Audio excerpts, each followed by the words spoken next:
Hello my dear students, मैं PK Vidyarthi, assistant lecturer civil engineering, RBS polytechnic Bichpuri, Agra. आज हम discuss करेंगे 6 सेम क्वांटिटी सर्वे और वैल्यूएशन का नेक्स्ट टॉपिक। इसमें जो नेक्स्ट टॉपिक है अकॉर्डिंग टू डिटेल्ड सिलेबस वो है डिटेल्ड स्पेसिफिकेशन। डिटेल्ड स्पेसिफिकेशन को यहाँ पर 3 भागों में बांटा गया है। जैसा कि आप लोग भी जानते हैं कि कोई भी बिल्डिंग 3 पार्ट में बनती है। पहला, जिसे हम लोग फाउंडेशन कहते हैं, जिसमें ज़मीन के नीचे का कार्य होता है, इसको सब स्ट्रक्चर भी कहा गया है। पहला पॉइंट सब स्ट्रक्चर है। अब डिटेल्ड स्पेसिफिकेशन में सब स्ट्रक्चर के अंदर कौन कौन से आइटम ऑफ वर्क हैं वो हमें देखने हैं। सब स्ट्रक्चर में सबसे पहले जो आइटम ऑफ वर्क है वो अर्थ वर्क, एक्सकावेशन, खुदाई का, मिट्टी में खुदाई का काम। अब मिट्टी में खुदाई का काम है तो उसका स्पेसिफिकेशन होंगे। ये डिपेंड करता है फाउंडेशन की सॉइल के ऊपर। यदि सैंडी सॉइल है तो हमको फिर वहाँ पे फॉर्म वर्क भी लगाना होगा, क्योंकि सैंडी सॉइल में जब हम एक्सकावेट करते हैं तो साइड से जो मिट्टी है वो गिरने लगती है। जब गिरती है तो उसके लिए हम सेंटरिंग और शटरिंग का अरेंजमेंट करके चलते हैं। तो जहाँ पर यदि वो आपकी दोमट सॉइल है, दोमट सॉइल में हार्डनेस रहती है, तो इसलिए हमें वहाँ पर ज़रूरत नहीं। हमें ये बताया जाता है कि कितनी गहराई तक खोदनी है, कितनी चौड़ाई खोदी जानी है और उसको मिट्टी को कितनी दूर तक हमको ले जाना है। जनरली हम इसको, जो मिट्टी गहरी खोदी जाती है तो उसको हम लीड कहते हैं और लिफ्ट कहते हैं, जिसको मिट्टी को उठाया जाता है 1.5 मीटर तक लिफ्ट, और फिर उसके बाद 30 मीटर तक लीड ये रखा जाता है। लीड का मतलब फाउंडेशन से मिट्टी को दूरी तक रखना, जिससे कि कंस्ट्रक्शन के काम में बाधा नहीं आए। तो ये कुछ इस तरह के स्पेसिफिकेशन होते हैं अर्थ वर्क में। अलग अलग मिट्टी के ऊपर डिपेंड करता है कि मिट्टी वो किस प्रकार की है, तो वो स्पेसिफिकेशन दिए रहते हैं। आपको जानकारी होनी चाहिए कि उस स्पेसिफिकेशन में क्या क्या चीज़ें हैं, जैसे कि 2-3 बातें मैंने अभी आपको बताई हैं।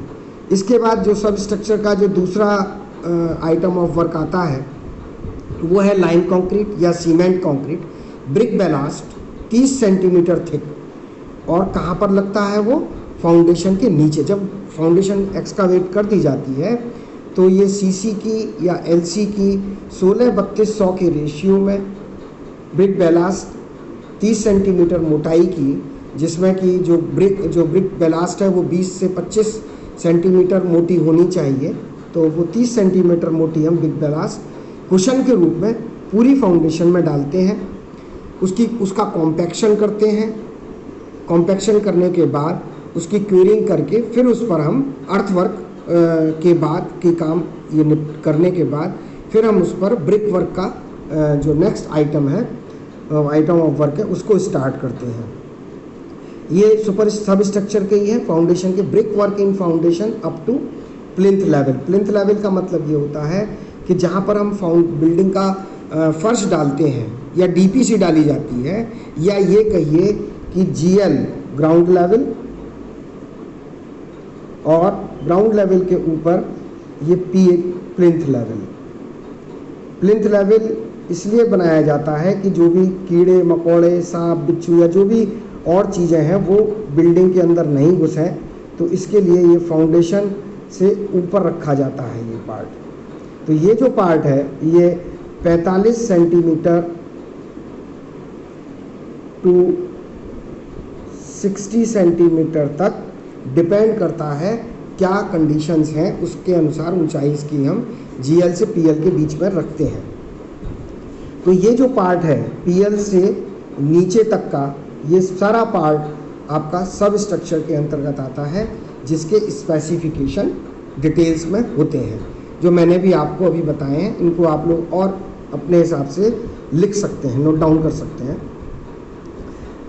ब्रिक वर्क में कौन से ब्रिक ली गई है? यहाँ पर वैसे फाउंडेशन में जो ली जाती है वो ओवरबर्ड ब्रिक हम लेते हैं। ओवरबर्ड ब्रिक में हार्डनेस ज़्यादा होती है, वो आसानी से और टेढ़ी मेढ़ी हो सकती है, तो उसको फाउंडेशन में आसानी से हम ले कर सकते हैं।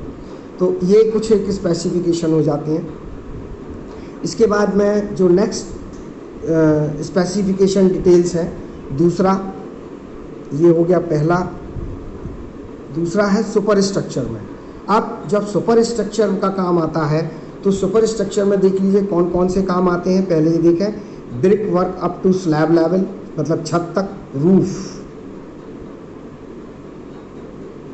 तक ब्रिक वर्क करना। लिंटल वर्क, आरसीसी, जितने भी ओपनिंग डोर और विंडोज़ होते हैं उनके ऊपर लिंटल डाले जाते हैं जिससे ओपनिंग बनाई जा सके। तीसरा आ जाता है slab RCC work, 12 centimetre thick मोटा होता है। इसका रेशियो दिया रहता है 1:4 के रेशियो में या 1:1.5-3 के रेशियो में, डिपेंड करता है किस तरह से आप डिज़ाइनिंग की हुई है। और इसमें जो रेनफोर्समेंट प्रोवाइड किया गया है स्लैब में या लिंटल में, उनकी भी डिटेल इन्फॉर्मेशन रहती है। कितनी सरिया डलेंगी, किस तरह के रिंग्स स्टारअप्स बनाए जाएंगे, बेंट अप बार कितनी दूरी पर होंगी, ये सारी जो डिटेल्ड इन्फॉर्मेशन है वो सारी चीज़ें आ जाती हैं। इसके बाद आता है आपका प्लास्टर, 12 mm थिक का भी होता है, 15 mm थिक भी है, 18 mm थिक भी है। डिपेंड करता है कि वो जो लेयर है उसकी जो सरफेस है वो कितनी स्मूथ है जो जिस पर आप प्लास्टर कर रहे हैं। पॉइंटिंग भी आ जाती है इसी के साथ साथ, प्लास्टर एंड पॉइंटिंग भी आ जाती है। पॉइंटिंग का मतलब जो जब हम ब्रिक वर्क करते हैं तो गैप रह जाता है, तो उस गैप को हम पॉइंटिंग से भी भर सकते हैं और प्लास्टर से स्मूथ सरफेस प्राप्त कर सकते हैं। इसका जो रेशियो रहता है 1:4, 1:5, 1:6, 1:7 तक रख सकते हैं, जिसमें एक बाइंडर मटेरियल सीमेंट है और 4 से 6 तक फाइन सैंड है। इसके बाद इसमें जो नेक्स्ट टॉपिक आ जाता है वो फ्लोरिंग है। फ्लोरिंग में हम क्या करते हैं कि जो 2.5 सेंटीमीटर थिक 1:4 रेशियो का सीमेंट कंक्रीट डालते हैं, जिसमें एक सीमेंट है, 2 कोर्स सैंड है और 4 आपका ग्रिड है, स्टोन ग्रिड। तो और वो क्या होता, वो अर्थ का जो कॉम्पैक्टेड मिट्टी जो है या मूरम है उसके ऊपर डालते हैं। उसके ऊपर हम सबसे पहले 7.5 सेंटीमीटर की लाइमस्टोन कंक्रीट डालते हैं ब्रिक बैलास्ट के साथ 16-32-100 के रेशियो में, और उसके ऊपर 2.5 सेंटीमीटर थिक 1:4 के रेशियो में सीसी डालते हैं, और तो ये हमारा फर्श तैयार हो जाता है। अब फर्श में कभी कभी ग्लास स्ट्रिप डाल दी जाती हैं या एल्युमिनियम स्ट्रिप डाली जाती हैं। ये डिपेंड करता है कि आपने स्पेसिफिकेशन किस प्रकार से किया है, अपने काम को किस प्रकार से आप कराना चाहते हैं, स्पेसिफाई करते हैं। फिर आ जाता है इसमें 6th आइटम प्लम्बिंग है। प्लम्बिंग में जो वाटर का काम है, पाइपलाइन डालनी है, वो सारे काम इसके अंतर्गत आ जाते हैं। किचन में है, बाथरूम में है, सिंक में है, लेट्रिन्स में है, WC में है, वो सारे प्लम्बिंग के काम। और उनका पाइप की थिकनेस क्या रहेगी, किस स्टैंडर्ड का पाइप रहेगा, PVC रहेगा तो PVC में UPVC है या CPVC है, और फिटिंग किस तरह की रखना चाहेंगे आप, उसमें शावर लगाना चाहेंगे या नहीं चाहेंगे, ये सारे स्पेसिफिकेशन प्लम्बिंग के अंतर्गत आ जाते हैं। अब आप जैसे सिस्टर्न है, सिस्टर्न आप वॉल माउंट देना चाहते हैं अर्थात दीवार के अंदर देना चाहते हैं या दीवार के ऊपर फ्लश के ऊपर देना चाहते हैं, तो ये आपके ऊपर डिपेंड करता है, एक डिज़ाइनर के ऊपर डिपेंड करता है या जो जिसको मकान बनवा रहा है उसकी रिक्वायरमेंट के ऊपर डिपेंड करता है कि वो किस तरह के प्लम्बिंग के काम को करवाना चाहता है, उसका detailed information, that is known as specification of plumbing. इसी तरीके से इलेक्ट्रिफिकेशन होता है। इलेक्ट्रिफिकेशन में बिजली की सारी व्यवस्थाएं आ जाती हैं कि आप उसमें AC का अरेंजमेंट करके चल रहे हैं या कूलर का अरेंजमेंट करके चल रहे हैं, आपने वो फॉल सीलिंग लगाई है तो फॉल सीलिंग की इलेक्ट्रिफिकेशन है, फैंस हैं, ट्यूबलाइट हैं, चिमनी लगी है किचन में कि नहीं है, या आपके यहाँ जो बाथरूम में गीज़र है तो गीज़र वो गैस गीज़र है या इलेक्ट्रिक गीज़र है। ये सारे स्पेसिफिकेशन आपके इलेक्ट्रिफिकेशन के अनुसार ही हम जो वायर की थिकनेस है उसको निर्धारित करते हैं कि चाहे 6 mm का रखें या उसके जो और जो ग्रेडियंट्स हैं उनके हिसाब से हम उसको 8 तक का भी जा सकते हैं, डिपेंड करता है CC पे, 4 भी ले सकते हैं। तो ये सारे स्पेसिफिकेशन आपके आ जाते हैं सुपर स्ट्रक्चर के अंतर्गत। नेक्स्ट आ जाता है आपका फिनिशिंग ऑपरेशंस। फिनिशिंग ऑपरेशंस में कौन कौन से, ये तीसरा पार्ट है, इसमें भी स्पेसिफिकेशन रहते हैं। इसके अंदर कौन कौन से स्पेसिफिकेशन आ जाते हैं, would work frame of Windows and door. आप वुड वर्क करना है, पहला वुड वर्क तो हो गया फ्रेम का, आप पहले डोर विंडोज़ में फ्रेम लगाएंगे। फ्रेम आप सागवान का लगा रहे हैं या शीशम का लगा रहे हैं या स्टील वर्क का इस्तेमाल कर रहे हैं, ये स्पेसिफिकेशन में आ जाएंगे। और फिर उसके बाद जो विंडोज़ के जो पैनल हैं वो आप बोर्ड के ले रहे हैं, टीक वुड के ले रहे हैं, चीड़ वुड के ले रहे हैं, तो वो किस तरह से ले रहे हैं, पैनल डोर ले रहे हैं या बोर्ड के डोर ले रहे हैं, ये सारे स्पेसिफिकेशन वुड वर्क के अंतर्गत डोर्स के दरवाज़ों के लिए आ जाते हैं। फिर आ जाता है आपका पॉइंटिंग्स वर्क, पॉइंटिंग्स वर्क में जो आपने दीवारें छोड़ दी हैं उन दीवारों को आप पॉइंटिंग से कवर कर सकते हैं। कुछ सुंदरता के लिए भी आप लोग पॉइंटिंग का काम कर सकते हैं। थोड़ी मोटी पॉइंटिंग होती है, एशलर पॉइंटिंग जिसको हम कहते हैं, ये सुंदर दिखती है तो ये पॉइंटिंग का काम भी आप कर सकते हैं। इसके बाद इसमें आ जाता है वाइट वॉशिंग है, पेंटिंग है, वार्निशिंग है। वार्निशिंग आपकी वुडवर्क में होती है, पेंटिंग वुडवर्क में हो सकती है, दरवाज़ों खिड़कियों के साथ साथ दीवारों पर भी होती है। वाइट वॉशिंग है, डिस्टेम्परिंग है, और वो किस तरह किस लेवल पे होनी है, 2 कोट है या 3 कोट है, तो ये बात सारी detailed information white washing, painting और वार्निशिंग के स्पेसिफिकेशन में आ जाएगा। इसके बाद जो नेक्स्ट लास्ट टॉपिक आ जाता है ब्यूटिफिकेशन में, जिसमें प्लांटेशन है और गार्डनिंग है। ये डिपेंड करता है कि आपके पास स्पेस कितना है जिस पर आप गार्डनिंग करना चाहते हैं, किचन गार्डनिंग करना चाहते हैं या फ्लावर की गार्डनिंग करना चाहते हैं, गमलों के साथ करना चाहते हैं या ऑन अर्थ करना चाहते हैं, तो ये सारे पॉइंट इसके अंतर्गत आ जाते हैं। तो यदि हम देखें इस तरह से तो डिटेल्ड स्पेसिफिकेशन को 3 भागों में बांटा गया, सब स्ट्रक्चर के पार्ट, सुपर स्ट्रक्चर के पार्ट और फिनिशिंग ऑपरेशंस में। ये मैंने इनको डिटेल्स में आप लोगों को बताया है। इसके बाद जो नेक्स्ट टॉपिक है वो कॉन्ट्रैक्ट डॉक्यूमेंट्स प्रिपेयर करना।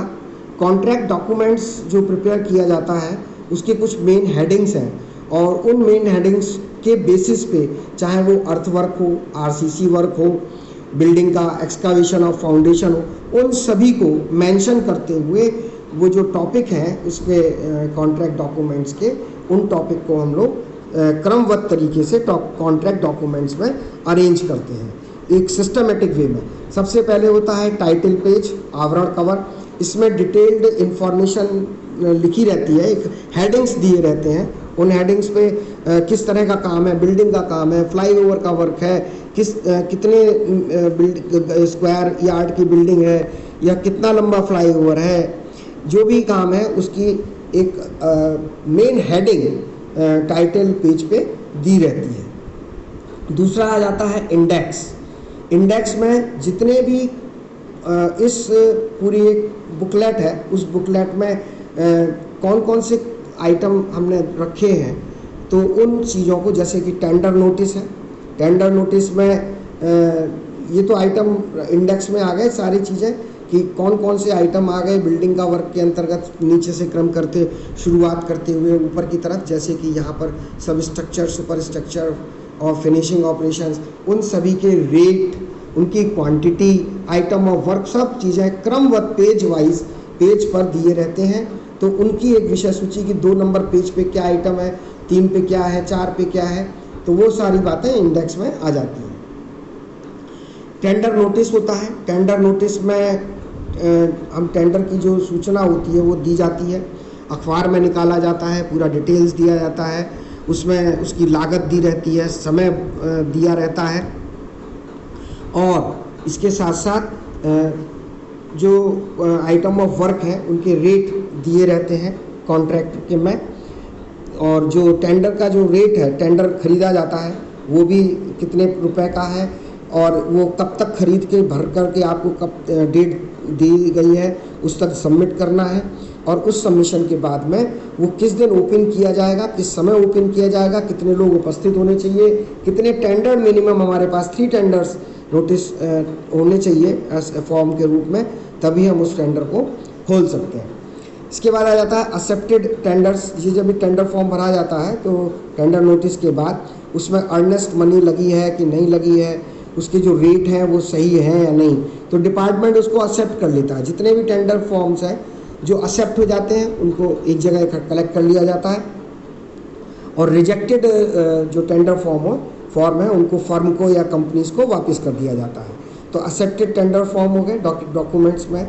फिर आ जाता है बिल ऑफ क्वांटिटीज़। अब जितनी भी क्वांटिटी है उसके रेट वाइज बिलिंग की गई होती है, एक एब्स्ट्रैक्ट ऑफ कॉस्ट दिया गया होता है।